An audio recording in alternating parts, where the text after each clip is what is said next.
Dito din tayo sa Batis. Ito ang mamimiss ko talaga. O tingnan. Dito ko dinadala yung aking mga anak talaga at yung mga kaibigan ng aking mga anak pag pupunta sila dito sa bukid.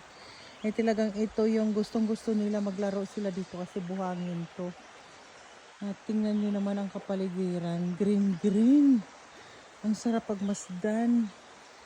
Sino bang mag-akala ay nasa ibang bansa tayo eh. Parang nasa Pilipinas nga lang talaga. Ayan, oh, diba ang ganda ng nature? So, ting mushroom na kasi talaga Let's go ngayon. to the bridge. No, I don't wanna go to the bridge.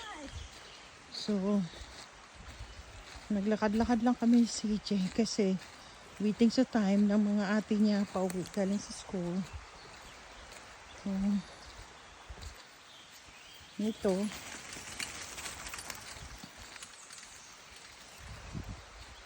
Ang ganda, maririnig mo lang ay mga birds.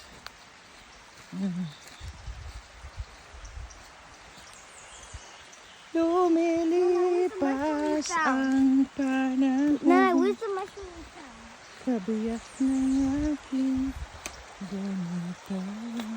Nana, where's the Ayan oh. Ang ganda dito.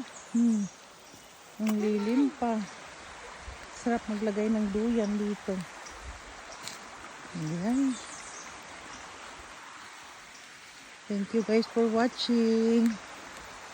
Ang ganda talaga.